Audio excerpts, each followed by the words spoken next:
They should give every man, woman, and child a certificate for a free hip replacement. It's the best surgery ever. I was back on my feet in a week. They give you 42 hydrocodones. I don't know why. I don't know why not 40, why not 50, 42. I was like, I thought this would last for 6 months. It lasted me 1 week. I blew through all of them. And then I don't have pain. So yeah, great success. I still have a little hobble, but I'll be 100%. It's got to be better than the hobble you fucking had, bro. No, exactly.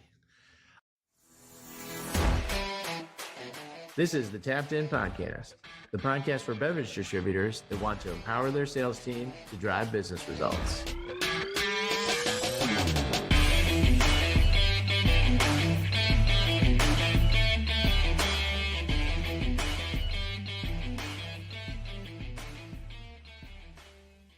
Listen up and welcome back to another episode of the Tapped In Sales Podcast, your beer distributor, your podcast for beer distributors by beer distributors. And we're here today with Harry, the man from DVD. Yes, the legend. Yeah, the man, the myth, the legend. So good Happy stuff. to be Also here. got Mikey. Yes, also have Mikey, partner in crime, data host with the mostest. We were walking around in downtown Columbus, and it's like, I don't know if we're going to make it to the sandwich shop we're going to. No, that's right. Columbus. I forgot about that. Yeah, I've been dragging this bum hip all over America for the past 8 months, and I was done. So not everybody was happy. You had to do it. It's like, not everybody was happy about the timing because it's right before Christmas. I bought a puppy. So I have a puppy, a hip replacement. But you know what? Just pull the Band-Aid off, bud. Pull the Band-Aid off. How is the puppy? The puppy's fine. He's right. Hello. He's got prehistoric paws, and he just stares at me while he's peeing on the floor. Just huge paws, right? Yeah. Huge. He's like a big pterodactyl. Fucking How are you guys doing? We're good, bro. We're good. Good. How did Millicent put up with you being laid up? It was touch and go there, you know? Nobody, because here's the thing. I fell off a skateboard. That's how I injured my hips. If I had been like down at the soup kitchen serving homeless people and fell, people would have said, oh, I feel sorry for it. When you're 55 and you fall off a skateboard, you're fat. Nobody has any sympathy. So there wasn't any like loving. Not skateboarding. Yeah, it was one wheeling. Nobody. Okay. That's a way cooler story than being at the soup kitchen. I mean, that's a good story. I mean, I would think think, right, Mike? But I wouldn't want to be like, I was just walking through my house or going downstairs, and all of a sudden, bam, I need a new hip. No, one wheel. That's no. It's cool. Story. It impresses other people. It impresses, like, let's just say the physical trainer. She's impressed. My nurses, all the cute nurses. My own girlfriend, however, is but she took great care of me. I do have to say that, and honestly, the dog has been a blessing because it's gotten me out of bed. I'm chasing this puppy around. It's better than physical therapy. I think that's why I healed so fast. Honestly, and nobody knows how much you have to go up and down stairs in that tiny ass staircase you've got to. I know the steepest stairs in Texas. You got to make 2 corners at the top, and then you got the door opening, and then a biscuit is trying to nudge your ass in, and that's a problem too. Yeah, I've seen the whole show. While you're hobbling around on one leg too. Yeah, it's something. I love it. I mean, you guys too. You guys have got legit studios. You guys look like you should be doing a podcast together. I'm the knucklehead in the pitch. Yeah, what? I mean, at least put something on the wall. Like, well, you don't know it's padded back here. I'm just in a padded cell that Sarah keeps me in. Sarah opens the door and just slides him some water and food periodically. Oh, I love it. Yeah, I won't say that I stole this idea, but it was heavily inspired by your studio, Harry. Lighting's everything, isn't it? It is, yep. And we're getting older now, so we don't use the bar as much as we used to. Yeah. We got him a mic and everything too, Harry. Like, he's a pro. He's ready to go. We're trying to get legit. It's looking good, man. So you need to work on butts. So Harry, you need no introduction. But for those of you who might be living under a rock and might have never read one of your newsletters while they're taking a dump in the morning, or might have not read it late at night while they're trying to go to bed or when they're trying to go to sleep on a plane. Like, tell the listeners about you. Give a little introduction, Mr. Harry. All right. Well, I started Beer Business Daily newsletter about the beer industry in 1999 when I was 29 years old. Now it's 25 years later, and I'm still doing the same thing. And I'm not tired of it. I try and tell myself I'm tired of it, and I'm sick of this. I should retire. And then I'm like, why? What else am I going to do? I love this business. The people are great. I get to travel. I get to go see the best people in the best places. So yeah, I'll probably do it another 25 years. Jen hasn't kicked you out yet. No, and it does help to have other people helping me. So it's not, that's what makes it fun. Honestly, having Jen, and then we have Wine and Spirits Daily that Sarah and Hannah edit, and we have a whole team. Yeah. So this business is great. High margin business. It's wonderful. High margin business. Now you finally got rid of the fax, because everybody used to get this by fax. Yeah. And you were telling me, when was your last fax customer? Yeah, it was like, I want to say it was like 2005 maybe, or maybe it was like as late as 2007. I still had 100 people getting it by fax, and it was costing me quite a bit of money. It was like long distance still, you had to pay like 5 cents a page. And so I was like, everybody, January 1st, no more fax. Give me an email address. You have to have an email address. I mean, to do business with a brewery, you had to have an email address. And I would say about 50 people gave me their email addresses, and then about 50 people just stopped getting it because they couldn't come up with an email address in 2007. So wild. So, yeah, those people are no longer in business, so I don't worry about it. So wild. I thought that was hilarious when you told me that story in Columbus. It was still in the mid 2000s that you had fax going out. I feel like we might have forced attrition.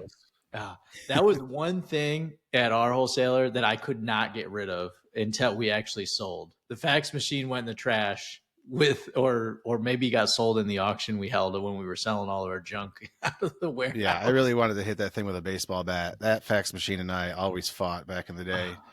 Never met a fax machine that worked right. And and I tell my children, y'all don't have to deal with fax machines. You should wake up every day and just be thankful for that, because they complain about other stuff. But I'm like, you're right though. Beer distributors clung on to their fax machines for the longer than any other industry. Maybe like realtors held on for a long time, because you're with accounts and sending price sheets. It probably because bars and restaurants held on to theirs. I don't know.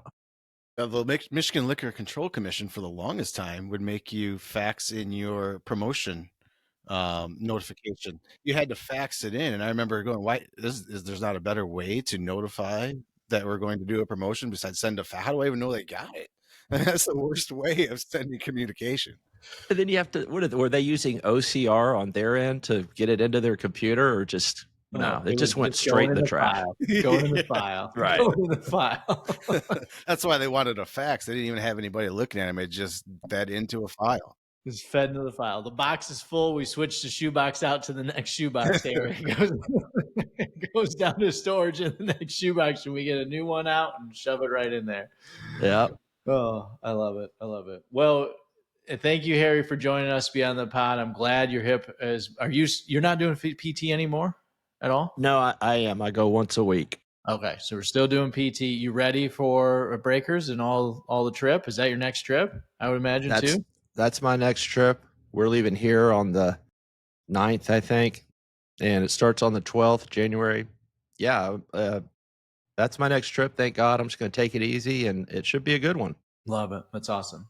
So one of the things that we wanted to kind of dig into today a little bit is one of the recent posts or one of the recent newsletters you sent out was 3 trends to know. And I think it had to do with Boston, Modelo, and Ultra. And, tell us what you're thinking about, what you're looking for, the forecast, and what that whole piece, because I found that really interesting around how you're, picking out the top trends and the top categories to look for in 2025. Yeah. Those were, I think that was Bill Kirk's predictions for next year, which is funny because, he's an analyst. Yeah. And those are his predictions, but Jen is his wife. I don't know if people know Bill. that. Yes. And Yes. so Jen would put his prediction and then just throw it in the garbage, right? Like she would just tank on it. And I'm like, oh my God, do people know that's your husband that you're just dumping on? So, yeah. Probably likes to get nagged. Yeah. No, I mean, so here's the thing. We'll start with Boston. I feel like, I mean, you guys know this, that company, Jim Cook, one of the brightest guys in the industry, he always comes out on top. He's so smart. And we always think that company, they pull the rabbit out of a hat with a Boston beer. I mean, with Sam Adams, they pull the rabbit out of the hat with Angry Orchard, then with Truly, now with Twisted, and maybe the next one is I don't know, Surfside or one of the Dogfish brands. So we don't really know, but I wouldn't count them out because they do have the best sales force in the industry. And Jim was one of the first suppliers to realize that if you really want to sell a product through, you can't just rely on the distributor salespeople. You have to have people actually in the market yourself alongside them, helping to make placements and to, smooch the retailers and get the, get the right pricing and tags and all of that. And they're just really smart about that. But they don't have anything following Twisted Tea that is obvious right now. And so I think that's why their stocks in the tank. But one of the things that last year, when they brought on that Pepsi guy to run things, and then he brought in the Mountain Dew, and they did a bunch of stuff, and he did a great job. They doubled their business, while he was there. So he did a great job, but it was distracting. Yeah. And I think now and I've heard this, by the way, from every supplier, and I'm sure you have too, is 25 is going to be the year where we're going to bring the horses in. We're going to bring all the cowboys in. We're going to bring all the cattle into the corral. We're going to consolidate. We're going to focus on the core, and then we're going to let them back out. We're going to feed them. I don't know where this analogy is going, but just work with me here. We're going to feed them. We're going to get them fat, and then we're going to let them back out again because there's been too much innovation. There's too many SKUs. The wholesaler, and it starts at retail. Retail says we can't take any more SKUs, and that gets pushed to the wholesaler. Hey, we can't. Oh my God. And then that gets pushed back, and the supplier's the last to know, right? They're always 6 months to a year behind what everybody else is thinking. Because we were all saying this last January. And so now the suppliers are all waking up saying, oh, maybe we shouldn't come out with 30 new SKUs this spring. Maybe we should just, and I think that's what you're seeing with AB and especially with Michelob Ultra. I was very surprised, or not surprised, I guess, but at Benja's conference, I think it was Simon who spoke, Worstenberg, who's also speaking to ours, but he said, he kind of outlined what they're going to do with Michelob Ultra, and it was all the stuff they kind of used to do with Bud Light. Yeah. They're going to lead with Michelob Ultra on UFC, on World Cup, on NBA, on Olympics. It's Michelob Ultra, and it's smart because that is their next Bud Light. Mm-hmm. It always was supposed to be. We just made the transition in 100 days instead of what should have taken 60 months. So, right. Yeah, put some gas on we that. had a little event driven, right? An event driven, chaos that happened. Right. It forced their hand. So yeah, it's it's a perfect beer for the times for that. All the health and wellness bullshit that everybody's crowing about. The piece about Boston, you said, the guy brought in all the Pepsi stuff and did everything with Pepsi. And you were talking about tension in the room, like you can feel it down in your plums. You can cut a knife with it. From that movie, The Election, I think it is from Will. No, that is a Eastbound and Down clip where you can feel it down in your plums. The guy from Boston shows up at a Michigan Beer and Wine meeting in their winter convention, and like right away, the first question of one of the big Boston beers guys gets, one of the big Boston beer distributors is like, "Why are you doing all this Pepsi stuff and not giving it to us?" Right. and not working with us. Like, what are you guys doing? Like, you guys own the brand. You say you own the brand. You say you don't own the brand, but you actually do, and all this stuff. And he was like not happy with it. The guy Yeah. was like, It was, he literally said in front of everybody here, he was like, I hope that I wished I didn't have to talk about this because I'm tired of talking about yeah. And what's funny is that Jim knew that was going to happen. Yeah. And I don't think Berwick knew how wholesalers would reply that way, because bottlers are different. Bottlers are like, hey, it comes and goes, brands come and go. Beer distributors are not like that. Beer distributors are very loyal. They expect their suppliers to be loyal to them. There's loyalty, there's a bond, there's a friendship. You know, I'm Jim Cook and and I knew how important it was to Jim, because the night before the news broke, he called me personally and we talked for like an hour. I was at dinner. I had to go out in the parking lot and get in my car because it was that important. It was one of those things. And he was just like, you know, selling it to me as, you know, we have to do it this way. And, you know, I want to give it to my wholesalers, obviously, but it'll probably end up with them in the long run, which it was. He was right about that. But he was working the press because he knew that this was going to be a boondoggle, and it was. And yeah, so all that nonsense is gone now. And for what? And for what? Hard Mountain Dew? Has it done anything? I mean, I still haven't tried it. I haven't either. I've never have. Yeah. No, there's so many things, Mike, that we sold that I never had. That I like never even tried any of it. It's one of those products you just need to try it once and then you kind of move on if it's not your thing. I mean, Monster found that out too. You know, they did a great job of rolling it out. Unleash the Beast. Great. It was everywhere. The displays looked fantastic. It really billboarded well with the monster eye, and it you know, it did great the first year. Did okay. The packaging was amazing. A lot of these brands are not going to see their third year. They're just not. You know, so yeah, it's crazy to see brands like that come and go. But I mean, when you see a monster package, I mean, the packaging is going to grab your eye. The flavors are going to grab your eye, and you're like, I got to try that. And then all of a sudden you have these humongous sales, you know, the first few months, half a year, because everybody's trying it, and then just downhill from there. And who's really rebuying and hooked on it, you know? Right, because they didn't get the rebuy. You know why? Because the consumer looked at it and they're like, oh, I thought this had caffeine in it. Yeah. I mean, it's Monster, right? And they're like, oh, it doesn't have caffeine. It kind of tastes weird. Yeah, I mean, not everybody went through the Four Loko situation. You know, consumers, when they see a Monster, they're just going to assume there's caffeine in it. I think that's just my personal opinion, is why that product didn't get a lot of repeats. Well, it makes total sense. It's like Red's Apple Ale. Why isn't it red? Or no, this doesn't taste like apple. That was the one, Mikey, where we were selling a red ale and draft, and right after Red's Apple Ale came out, and we heard from a bartender like 3 weeks later was like, yeah, I've started pouring this and people are asking for it. And then they come back and are like, this doesn't taste like apple. Yeah, right. No apple too, then. Can you pick it up? Single-handedly killed the red ale game with Red's Apple.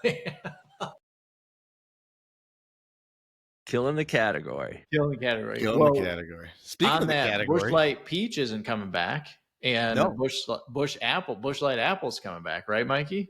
Apple's making another round, which is good. I mean, I hear a lot of people every time I'm out in the market. People see peach, and you see it discounted all over, and on the floor stacked up. But consumers, when is the apple coming back? When is apple coming back? I just wasn't a fan of the peach. You hear it over and over again. So I think this next round of apple is going to be probably bigger than that first year that it ever came out. It's going to be pretty big.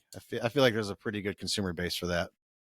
Definitely, the apple's good, and it's regional too. I don't think it does great everywhere, but Busch Light's really. I mean, obviously, the numbers Busch Light's on fire as a brand, and it's building that brand awareness total. So now you're bringing in other consumers into the Busch Light category that really don't like beer, right? We're bringing in that FMB drinker and flavor drinker into the brand because they like Busch Light and what it's branded for, but they don't really like beer.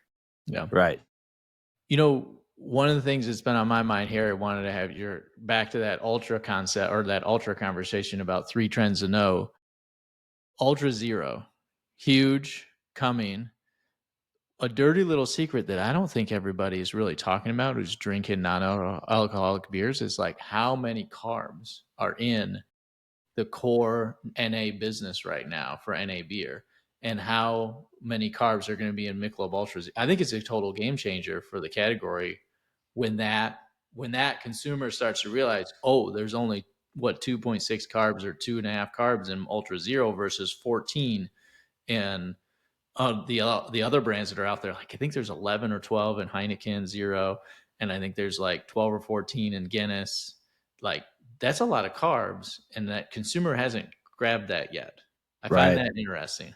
Yeah, calories and carbs are both really low. And the joke that I keep hearing, I'm sure you guys have heard it, is I thought Michelob Ultra already was 0.0. It has alcohol in it? Wait, what? I've never tasted any alcohol in Michelob Ultra. So, yeah, I think that's Have you funny. watched the new show Landman, Harry? Yes, I've watched that scene like 4 times where he's in the bar and he's like, "Yeah, I don't drink anymore." He's like, "You've had 8 beers." He's like, hell, beer don't have any alcohol. Yeah, you pour me, Harry. I'll come back tomorrow. You pour me whiskey, and we'll see if you think that's today's drinking versus tomorrow's drinking. Right? Doesn't that remind you of August the 3rd? It's so good. Remember So when good. August the 3rd did that to like some senator from Missouri? They were like, they're trying to push equivalency, and he goes, "Listen, I'll have 3 Budweisers and you have 3 martinis, and we'll see who's drunker by the end of it." Yes, exactly. Yep. We'll see who shouldn't drive home. Right. Oh, back old school days there, man. How much time did you spend with the third? Very, very little.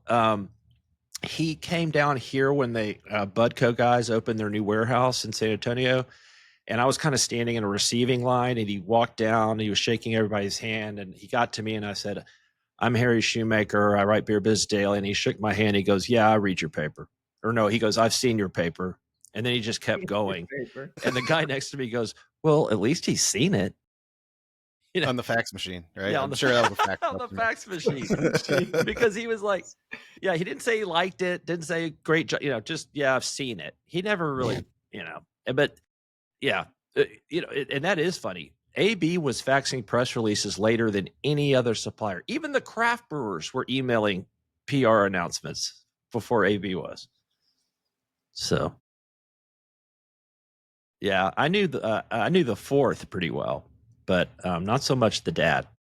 I mean, your partying lifestyle from old Harry does not surprise me at all. You know the fourth really well. Yeah. I'll tell you a quick anecdote about that. He was speaking at our conference one year, and he was sitting next to me before he was going on, and I had a big gash in my forehead, and I had slipped in the shower that morning and hit my head on the shower head. And he asked me, and I told him, and he was like, I made a joke. I said, "Yeah, my wife pushed me down in the shower," and he was like, "Nice." Really? He's like, "Nice." Oh, that is awesome. I love it. Well, looking forward to 2025, like, what are you excited about for the industry? I know I'm on the same optimistic wavelength you are, for sure. What are you optimistic about, Mr. Harry? I mean, other than the brand new hip and a full gate walking down the street in Palm Beach, full gate. I am excited about how shitty this year has been. Yes. That's what I'm excited about. When I think of the new year, I'm like, great, awesome. We had such a shitty year that it's going to be easier to have a great year next year. And I think we will. I think the stars are aligned. I think there'll be hopefully more money in people's pockets. And beer is the beverage of moderation. Listen, if people want to drink less, great. Start drinking beer. It has lower alcohol. It's healthier. It's all natural. It's not gasoline. So yeah, I think beer is going to have a decent year. And what we don't have that we've always had in the last 20 years, Bud Dunn and Mike Hall? We don't have wine and spirits kicking our ass as much. Yeah. I mean, I don't like, dancing on others' graves, but hey, let's do a victory lap for a minute. Those guys aren't doing any better than us. So, finally, we don't have those guys breathing down our neck. But one of the things I'm going to bring up at my opening speech next month, because I've been doing research on this, is how much young men are spending on gambling online, and it's in the billions, and it's starting to get traction as an epidemic. And I think that's coming right out of beer and wine and spirits pockets, because you're 25 years old, you don't have a lot of money. The money you do have is going into DraftKings for a parlay. I mean, YOLO, baby. YOLO. Yeah. I mean, yeah. And listen, I have a very addictive personality, as you know, Bud. I could see I would never touch those DraftKings. I know if I got an account, it would be empty by the end of the weekend. But so I know how addictive this shit could be. So yeah, I think they're probably going to have to rein that stuff in. I don't know, but I think that's a headwind that we need to consider. And then on premise is just, it's doing okay, since COVID. It's made a comeback, but it's still not getting the traffic. The dollars are okay. That's what everybody keeps saying. Yeah. Oh, well, on-premise dollars. Well, yeah, that's because they took a 3,000% price increase, but the traffic is really down. And so, yeah, they can pull through that way, but young people are just not going out.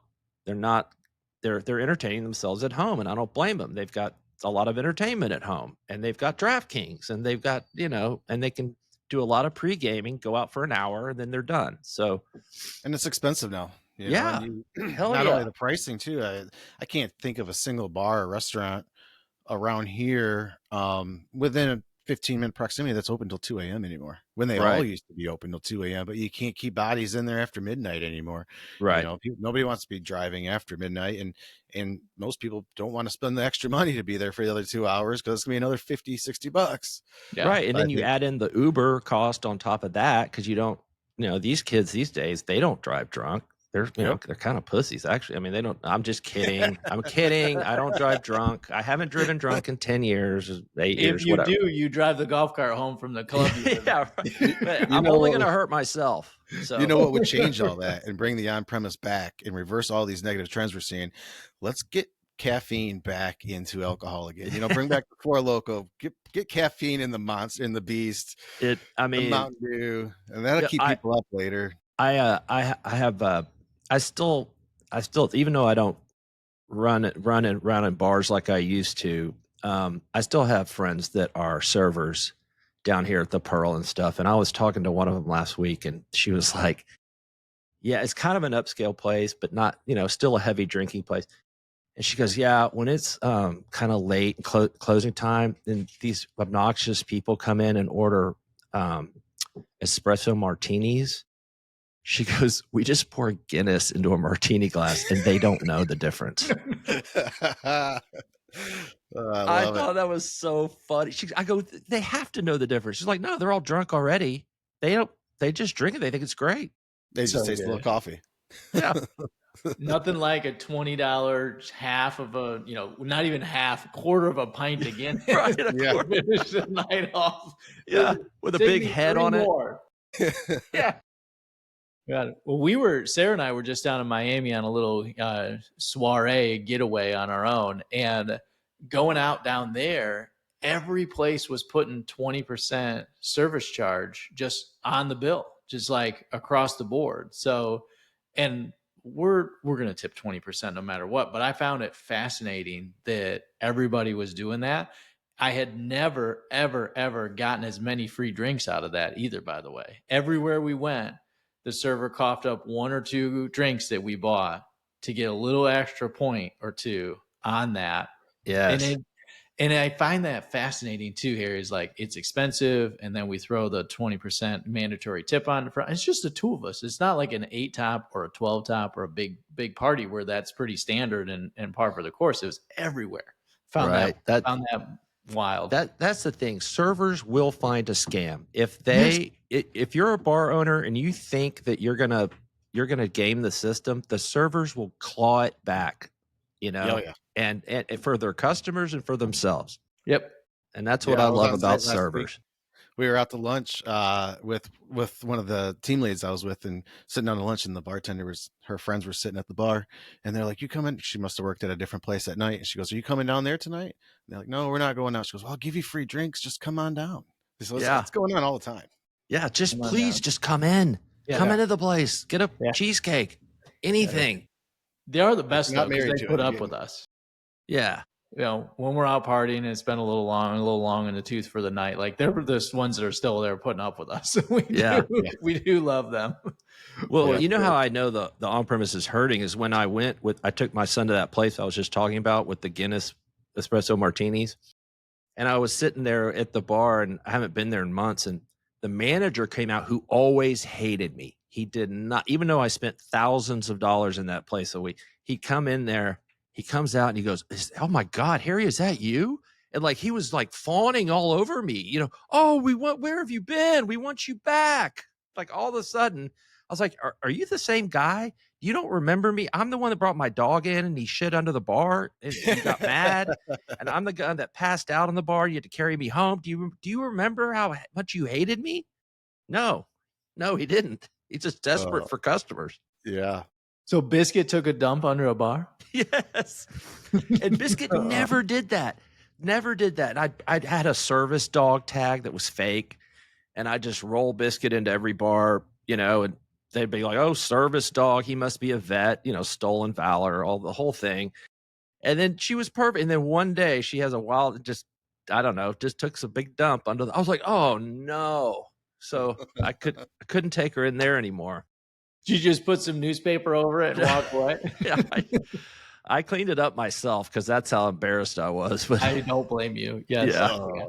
And Jetta's had that problem. She has not dumped in a bar yet, but she has puked in a bar. We were out at the Beverly Hills Hotel, swanky joint. We were in the Polo Lounge Club, the hotel bar, and we're sitting there next to a couple other beer distributor folks, and she just yaks in the middle, like out of the blue, just goes, just like, "What are you doing?" She just walked in. I was like, "What are you doing? Like, what are we doing here?" And I'm like, "Oh boy, now I need a spatula and a bag." And at the Polo bar too. Yes. Like, Jack Nicholson sitting at the table next to you. Yes. And Farrah Fawcett Yeah.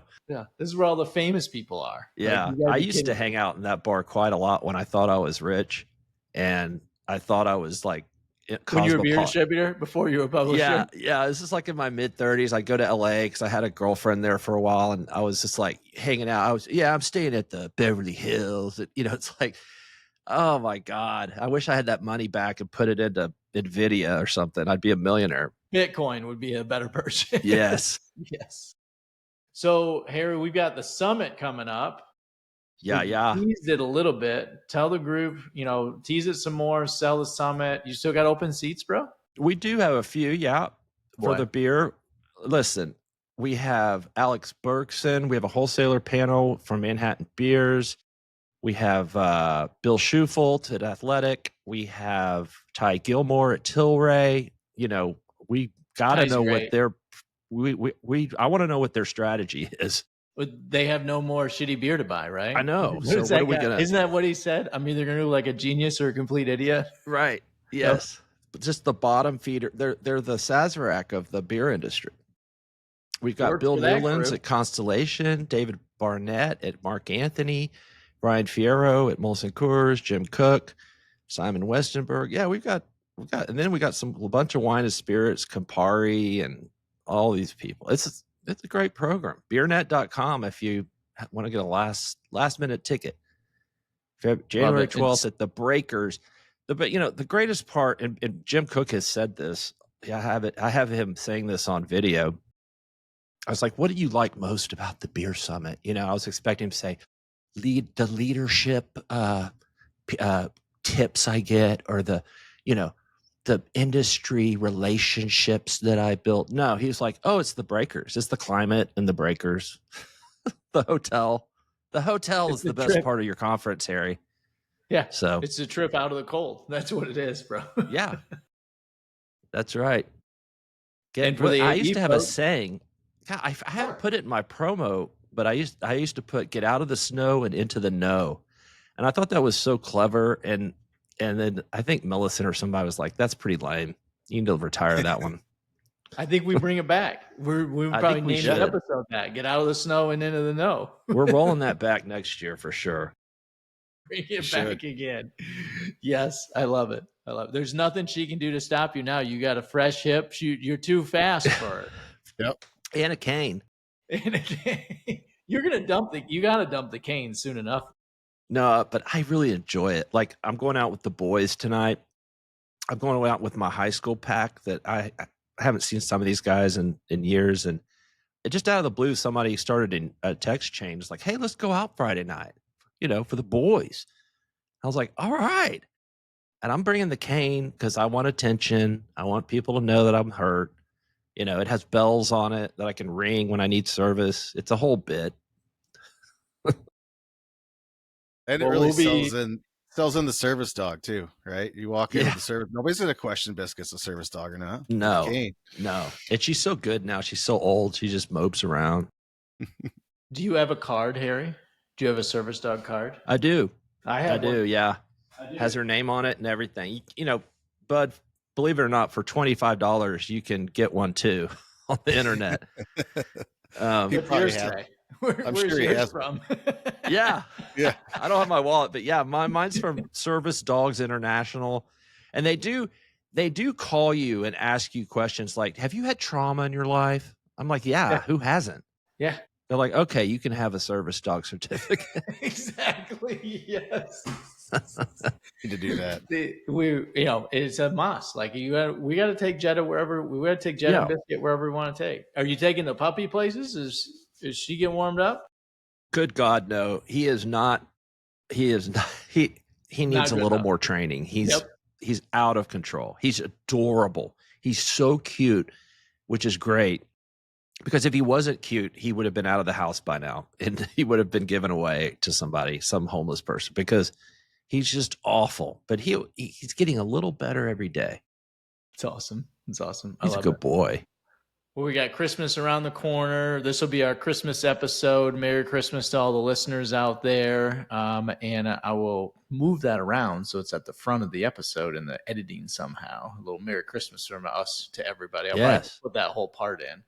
But yeah, Harry, we're gonna be together down in the Breakers in Florida. Have some fun. Love it. Sir.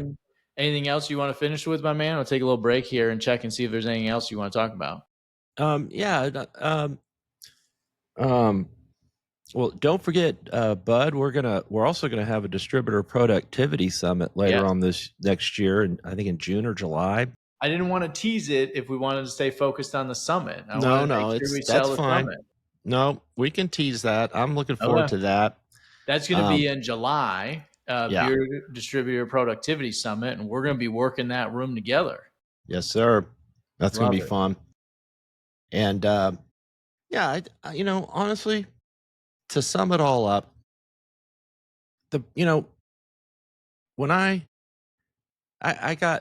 when I was up in New York a few weeks ago, one of the guys from Molson Coors came up to me. He's like, "Man, you're really dogging us." That morning's issue, I had written something, and he was just like, "It just really bums. Why do you have to be that? Why do you have to point out all of our, the crappiness or whatever?" And I'm like, "Listen, I go, this is what you don't understand. We're here to tell a story. That's what the people want. They want a story that has a redemption arc. They want a hero that goes through the paces, and they have a low, and then they overcome whatever their challenges were, and then they're redeemed, and then they go back up and they have a happy ending. You're in the arc of this low right now. This is part of the story. And as I remember, it comes out every day. There's 260 issues. So one issue out of 260 is not going to mark you as a bad brewer. There's going to be a redemption arc. You're going to get props later, and everybody's going to feel really good about it. And they're going to feel like they just came out of a great Star Wars movie. And 100%. so and he kind of, it was all bullshit, but he was like, oh, okay, I see that. We're just telling stories here. All these, they're so sensitive. There's a narrative. Follow the narrative. Yes. That's what I always loved about your writing, is following along on the stories and all the stuff that's going on, and having fun with it. Not like having fun with it is the most important part about it in my world. Yeah, 100%. I think you're right, bud, because we're not getting out of the end of this alive. None of this really matters. And you kind of have to just find the funny in it. There's funny in everything. And, the Bud Light thing was funny. I mean, it wasn't funny at the time, but it's funny now, kind of. Maybe it's too early still. Let's next year check back with me, and then we'll see if it's funny yet. Well, it depends on how you had treated it. Like, we had a sales rep who immediately just said, oh, fake news, man. Like, that's not real. That's all to distract you. And he had a whole story. It's all to distract you from, whatever's going on with Trump. Cause like it was starting the spin up of all of his going to jail, and then he was going to be arrested in a couple days. Right. And it was like, they're just trying to distract you. Like, don't believe any of this. See, I like this salesman. He was building a narrative. Yes. That's all you have to do. Yes. This is you'd love Jared. It's JV. JV's the man. I love it. Good stuff. Well, Harry, thanks for joining us today, my man. I appreciate it. We're gonna cut the recording, but then stay with us so it can all do the upload thing. So gotcha. I've used Riverside before. You have? Okay, perfect. Not everybody has. We'll make sure we don't lose your recording. So, but you rock. I appreciate you both for joining us today on the Tapped In Sales Podcast. If you like and love it, and you share this with your friends, please do, and subscribe. Also, check out Harry. Harry, where can people find you? You got your own podcast too. Tell the crew a little bit about that too. Yeah, our which you've been on, and it was a very highly watched episode because you were in studio. It's called Beer Net Radio, and all you have to do is go to YouTube or Spotify or Apple Podcast and just type in Beer Net Radio. It's one of our recommended shows. If any listener is looking at, I think on Spotify, you can recommend other shows to like listeners or like-minded listeners. Yours is one of our recommended shows too. Oh, okay. Well, yeah. Yes. I'll be sure and recommend your show as well. This is how we link and build. Grow. Yes. How we grow together in this holiday season into 2025. So indeed. Well, cheers, boys. Thanks for joining us. We appreciate you too. Cheers. Cheers. Thank you.